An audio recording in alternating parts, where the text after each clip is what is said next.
Magandang araw mga ka-PH. Ngayon ang araw ng pag-alis ko dito sa Maynila. Ngayon, titingnan natin, i-document ko sa inyo yung kung magkano yung gagastusin ko sa expenses, and then kung ilang araw ako dumating doon, ilang kilometers, at para malalaman natin mga ka-PH kung magkano yung gagastusin natin kapag motor ang gagamitin natin, isakay natin doon sa Roro ng 2 beses. Pero marami po akong dala. Ito na, mapakita ko sa inyo. Ayan, si John, videoan mo muna. Ayan, ayan. So, ngayon, samantala magkakahiwa-hiwalay kami ngayon kasi sila mananatili dito, maiwan sila. So, uuwi muna ako. Ayan. So, ito na yung kasama ko, ito yung dala ko. Ito, tingnan mo, Tagado ako, loaded ako mga kapits. Ayan, so, FC na lang. Pag-print nyo na lang ako na makakarating ako doon ng maayos. Ayan, so, napala mo na ako ito kay Bigo. Ligo. Bro! Ha? Alis na ako, bro! Ha? Alis na! Okay. Oo. Lagi. Lagi. Ayaw mo dali. Average. Ayusin natin kasi nabigay pa. Okay. Pupunta na siya ng Surigao. So, yung cameraman ko ngayon si Bobards. Tapang araw to, guys. Yung mga kaibigan ko, si ano? Kaibigan. Si Ma'am Dian. Okay, so hindi tayo magtatagal, baka magkiliyakan pa. Okay, first. Thank you, first. Okay. Ready sa biyahe, mga bossing, ha? Talaga natin, mukhang loaded tayo, pero okay lang yan. Okay, mga kapits. Bye-bye. Mula dito sa Barangay Kristong Hari, mga bossing, ang winibase ko yung sa Sorsogon, Matnog. Then, travel natin ng 14 hours mga boss. Yun muna natin target mga boss sa Waze. Then ang daan natin ngayon, bala kong dumaan sa Marilaki para makadaan din ako sa Marilaki.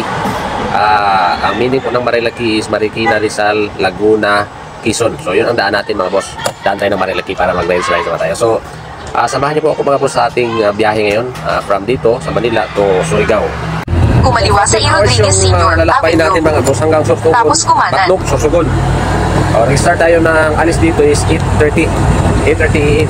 Titingnan natin kung anong oras ay makarating doon kasi bala ko lang talaga na target ko na doon na ako matutulog sa Matnog Port, Sorsogon. Okay, sa parting yan mga bossing, dumiretso na ako doon sa target natin doon sa Sorsogon mga boss. Ang balak natin ay dadaan doon sa Marilaki. Kaya lang, ang way na natahak natin is hindi doon sa Marcos Highway. Ang nadaanan natin mga boss is Sumulong Highway. Ay hindi ko kasi alam na yung Marilaki pala dapat ang daan natin is Marcos Highway, then dire-diretso na noon, tagos na po tayo ng Quezon. Kaya nangyari, doon ako sa Marcos Highway, kaya ang tagos ko po ay sa Pililla. Yan, wala na maraming sabi-sabi mga bossing dahil nagmamadali nga tayo, pumunta ang target natin is sa Sorsogon, kaya dumiretso na ako, binilisan ko na yung takbo dyan para mas mabilis makarating tayo doon sa target natin na Sorsogon mga boss. Dumaan pala ako dyan sa may Pililla. Ayan, kung makita nyo po yung mga tapiraw dyan, medyo malayo nga po, malabo lang po kasi pinabilis ko po yung video. Kasi nga po, gusto ko nang makauwi kaagad sa bahay. Uwi na po talaga. Ayan po, so nasa Pililla na tayo mga boss. Palabos na po tayo ng Laguna. And then Laguna to Quezon mga boss. So malayo pa po yung lalakbay natin. 3 araw po yung lakbay natin mga boss bago tayo makarating sa Surigao, kaya wala na maraming sabi-sabi, maraming video-video mga bossing.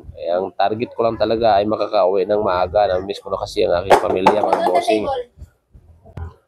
Ayan, so sa parting yan po, yan ay nasa ano na po tayo mga bossing, sa may Bitukang Manok, doon sa may Quezon mga bossing. So ayan po, pabilis pa rin po yung takbo natin mga boss.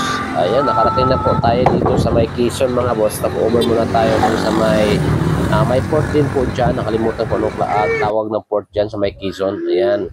So nagpahinga lang tayo ng mga 5 minutes mga bossing. Then kumain tayo ng isang itlog. Then dumiretso na rin po tayo sa biyahe mga boss. Dahil malayo pa po yung lalakbay natin. At parang sa palagay ko ay hindi mauubos yung kalsada. Ayan po, ay nakarating na po tayo dito sa parting Quezon na po yan, papuntang Bicol mga bossing. Kaya inabot tayo ng ulan, kaya humimpil muna ako dito sa may car wash. Mabuti na lang po, malawak po yung kanilang space, kaya napasok yung motor at hindi tayo na mababasa mga bossing. At pagkatigil po ng ulan, dumiretso na po tayo at ngayon po nakikita na po yung bundok sa likuran ko. Kung sino po ang familiar sa lugar na yan, nandyan na po tayo sa may Albay, Bicol po. Yung nasa likuran po natin ay tinatawag na Bulkang Mayon.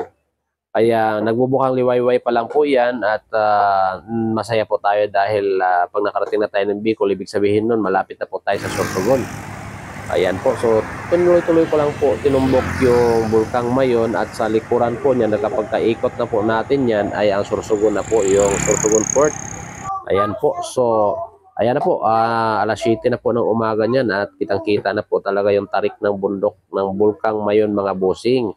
Kaya tuloy-tuloy ang biyahe natin mga bossing. At maya-maya pa lang nakarating na nga po tayo sa Sorsogon mga bossing sa Matnog Port. Ayan na po. So, una natin ginawa is kumuha tayo ng ticket dun sa may unang kubo mga bossing. And then pagkatapos ay dumiretso na tayo dito sa ticket booth at binigay natin yung ating ticket, yung number natin binigay natin dito sa number 1 and 2. Ayan, so antay-antay lang po tayong tawagin mga bossing dahil yan po ang pamalakad nila dito mga boss, patakaran dito sa kanilang ticket booth. At pagkatapos natin tawagin doon at mabigyan na po tayo ng resibo, punta na po tayo doon sa booth 9, 10, 11, 12, 13, 14, 15 at marami pong babayaran po doon mga bossing. Bawat window po ay may babayaran po tayo. Nang una, babayaran po natin dito sa ating motor is 600 plus. And then, yung sa tao may bayad din po 65. Terminal fee, may bayad po na 30 pesos. And then, mayroon pang LGUs, 15 pesos. So, mayroon pang 30 pesos. So, umabot yung binayaran natin dito. Ito na mga boss. Ito na kadami ang papel na nakuha natin doon sa ticketing booth. Unang-una, kukuha ka muna doon sa doon sa may unang kubo, kukuha ka ng ganitong number, Yan. Yan ang number code. Pagkatapos ibigay mo doon sa ticketing booth sa number 1 and 2. Yan, pagkatapos mo doon, number 1 and 2, makakuha ka ng number and then proceed ka na doon sa sa payments. So ito yung babayaran mo sa pamasahe ng motorcycle is 630. Yun ang pamasahe ng motor yan. And then hindi pala kasama yung tao doon. Then kukuha ka pa ng bayad sa LGU daw to, 15 pesos para sa LGU. Yung babayad ka na naman yan. Tapos may babayaran ka na naman ulit ng 30 pesos yan ang mga resibo sa yan, terminal fee. Yan. Yung 50 pesos na yan sa sa LGU. Ito, ticket na yan, terminal fee. Then itong 65 na yan is yan ang pamasahe ng driver. Hindi ko alam na hindi pala kasali. Kasi ang iba dati kasali yung driver, ngayon hindi may bayad 65. And then yun na yung mabayaran mo lahat. Then bibigyan ka na ng ticket. Ayan po, ticket ko. Ticket number. Yan. So nakakuha na tayo ng ticket mga bossy. While magantay tayo ng alis ng parts na sasakyan natin. Alas 12 pa yung alis natin. Wala dito sa Matnog Port. So alas 12 pa. Alas 12 pa. Alas 10 pa lang. Kain muna tayo. Para busog na pagdating doon. So nakainin ko dito lang muna. Cup noodles. And then with rice na kalahati lang. Ayan. So dito kay ate. Sabi ko si ate sa vlog. Ayan. So ito kay ate rin tayo. So ayan. So antay na tayo ng alas 12 para makaalis na tayo. Kain muna tayo dito mga bossing. Pagkatapos kumain mga bossing, sumakay na kami agad sa barko at paalis na rin yung barko mga bossing na sinasakyan namin. Ayan, tamang-tama po. At paalis na po kami ng Bicol niyan at patungo na po kami ng Samar. Ayan, sumay Alin. From Matnog to Alin, nagbiyahe lang kami dyan ng mga 1 hour lang po. Mahigit. Mabilis po yung barkong sinasakyan namin mga bossing. So habang kami nasa gitna na ng dagat mga bossing, pinagmasdan ko po yung pinagdaanan namin mga bossing at talagang makikita mo mabilis po itong barko sinasakyan namin mga bossing. At habang nasa biyahe kami mga bossing, naramdaman ko po yung antok dahil sa pagod at puyat po ang naramdaman ko, kaya gusto ko matulog sa mga panahong yan mga bossing. Kaya lang ang barko po na sasakyan namin ay punong-puno po kahit aliwas na po ng mahal na araw. Kaya ang ginawa ko po ay pumunta na lang po ako sa likurang party ng barko at nagsilfi-silpin lang muna ako mga bossing at nanonood sa magandang tanawin dyan sa paligid dahil hindi po ako makatulog mga bossing. Pagkababa sa Samar mga bossing, bumiyahe na naman ako at dahil hindi nakatiis yung aking karga at bumigay rin po, nahulog po yung top box ko sa likuran, kaya nahulog din po yung box na lagay ko kasunod ng top box. Ayan po yung makikita na po na box na nasa kalsada. Ayan po, nahulog po yan.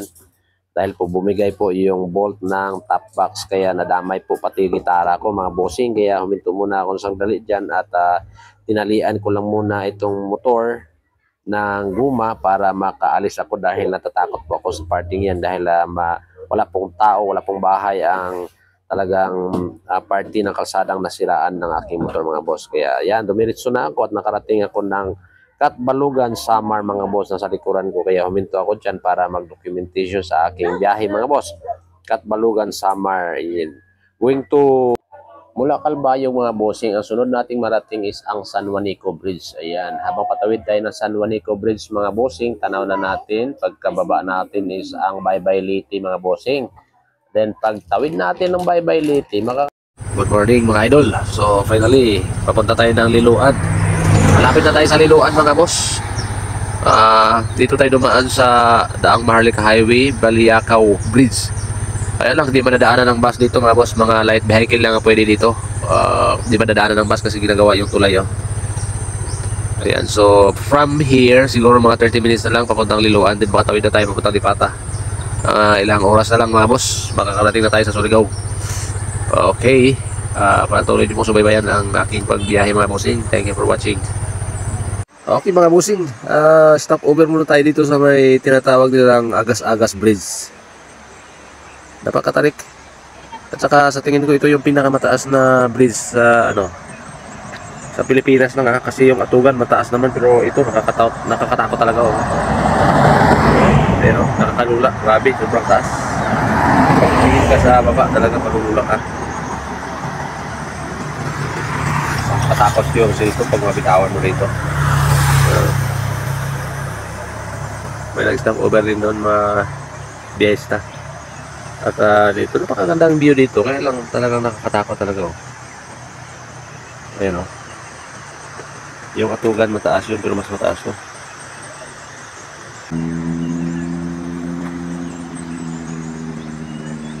Agas-Agas Bridge. Napakahaba din pala. Napakahaba at saka tarik. Napakalalim.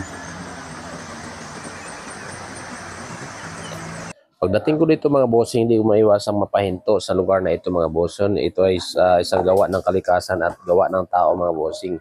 Ang tuloy na ito ay estimated ko lang may haba siyang 200 metros mga kaibigan at mga kababayan, mga bossing, no? At ang pababa niya is nasa mga 80 meters and then napakatarik talaga niya mga bossing, kaya na-miss ako at napahinto ako dito mga bossing. At marami ding mga bihistang napahinto dito mga boss dahil sa maganda po talaga yung view niya, lalo na pag umaga mga bossing, pag malamig pa yung panahon. At lalo na pagdaan ko dyan ay umaga alas 6 ng umaga mga bossing, kaya napahinto ako ng mga ilang minuto mga boss bago ako tumuloy doon sa biyahe ko po. At malapit na po yun sa Liloan mga bossing, may 30 minutes na lang po yung lalakbay niyan, makakarating na ako ng Liloan. Kaya while na nagpapahinga ako dahil sa pagod ng biyahe. GT Express yung sasakyan namin ngayon. Kanina pa kami dito sa St. Bernard Port. Kaya lang, wala pa kasi masyadong pasahero, kaya naantay pa yung ibang sasakyan na darating. Malaki kasi ito sasakyan namin, Yan, so antayin na namin na mapuno yan. O kaya kahit hindi mapuno, basta madami yung karga. Ito yung mga kasamahan ko rito. Ito si Sir Acuña. Talugaw. Yan, Talugaw. Ito yung kasama ko mula doon sa galing pa ito ng Bulacan. Ayan, pakipalo na lang, pakisubscribe sa channel niya. Oo. Gut-gut rin na waya-waya ba daon-daon? Ayan, Ikaw doon to. Ayan, kayo na bahala magsabot nun, mag-intindi nun. Kahit ako, di ako na-intindihan. Hindi uno. Hindi. Ayan, so ito yung mga motor namin. Dalawa, nagtabi. Yan, so update lang natin mamaya kapag alis na yung barko na yan. GT Express 1. So papunta na yan doon yung namin dyan sa Lipata, yung tungo niyan. So mayroong 3 port po dyan. Una-una sa Liloan, St. Ricardo at St. Bernard. Sinakyan po namin ngayon ay St. Bernard dahil pagdating namin sa Liloan is matagal pa po yung biyahe. Isang barko lang po ang darating sa Liloan, kaya lumipat na kami St. Bernard mga bossing. Kaya sinakyan namin dyan mula St. Bernard to Lipata. Ayan, cargo po yung sinakyan namin. At mas mabagal po yung takbo niya. Inabot po kami ng 4 na oras mahigit po mga bossing bago nakarating ng Lipata. Okay mga boss, gastos reveal tayo from Manila to Surigao mga bossing. Ang ating gastos sa gas mga bossing is 1,600. Ang food is 500. Ang dalawang roro po natin, unang roro po is gumastos po tayo ng 800 kasama na po yung mga charges ng terminal fee at ang iba pang mga charges. At pangalawang tawid natin mga bossing is gumastos tayo ng 1,065 kasama na po yung pamasahe natin mga boss. So yan lang po ginastos natin lahat mga bossing is 3,900 more or less mga bossing. So round up natin ng 4,000 mga bossing. So 1,100 kilometers po from Manila to Surigao mga bossing at nakarating tayo dito ng 3 araw mga boss mula Linggo hanggang Martes. Yun po ang biyahe natin. Yun lang po mga bossing at kung nagustuhan nyo po yung video ko, huwag nyo po kalimutan mag-like at mag-subscribe na rin po kayo para updated kayo sa mga videos na i-upload natin. Thank you for watching.